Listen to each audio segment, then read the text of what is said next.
Have the Leafs finally found a solution in goal? Let's find out.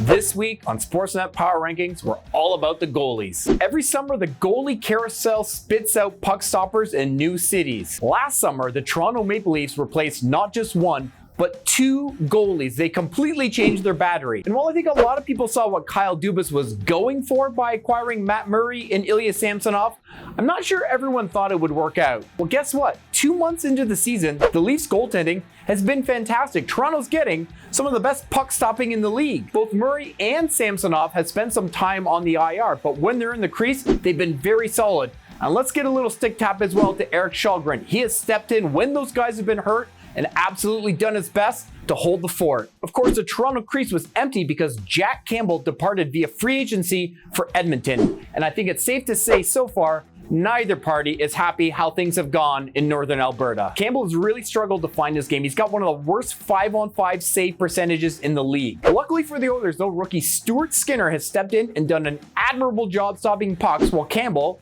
the team hopes, gets a little extra time to find his confidence. Now, it wasn't last summer, but the summer before that Linus Ullmark signed a free agent pact with the Boston Bruins. And boy, does that contract look like a steal right now. Not only is Ullmark a league leader in basically every statistical category, he's a domestic dominator. This guy's unbeaten in 9 games so far in Boston.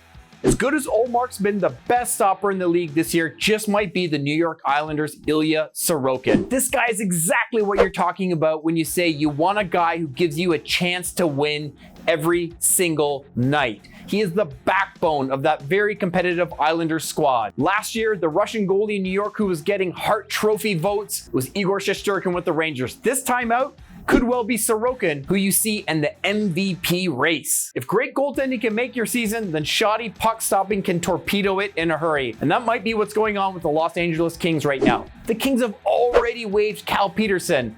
And Jonathan Quick, hey, the guy is a team legend. Number 32 is going into the rafters sometime in Los Angeles. But the bottom line is he just hasn't been good enough this year either. And the Kings goaltending is really limiting them. They've got one of the worst team save percentages in the NHL. We often talk about goaltending being the most unpredictable position, and this year's no exception. Logan Thompson has stepped in Vegas and done an unbelievable job replacing Rob Leonard. Hey, when we heard Leonard would miss the entire season, you thought Vegas might miss the playoffs again. But the rookie Thompson has stepped right in. He is absolutely a Calder Trophy front runner right now. And how about Karel Vejmelka with the Coyotes? We all know Arizona is not a strong team, but Vejmelka is doing everything he can to keep them competitive. The 26-year-old's entire pro career was in Czechia prior to last season, but this year, he's got one of the best goals saved above expected in the NHL. Hey, more than one smart aleck in this game has said, hockey shouldn't be called hockey. It should just be called goaltending. For all the skilled position players in the game these days, nothing can swing your fortunes faster than what you get in the crease. Now let's take a look at the full ranking. The New Jersey Devils, unbelievable story all around, but Vitek Vanacek signed as a free agent in the offseason from the Caps. Wow, what a year he's having for the Devils. After losing Darcy Kemper in the offseason, the Avs traded for Alexander Georgiev, and I gotta say, so far, he's done everything the defending Stanley Cup champs could ask for. UC Saros started slow, but he's come on in the past few weeks, and not surprisingly, better results have followed for the Nashville Predators. We mentioned Shesterkin earlier. Hey, this guy's average game is better than most people's good game, but he just hasn't been able to get to the same level he was at for the Rangers last year.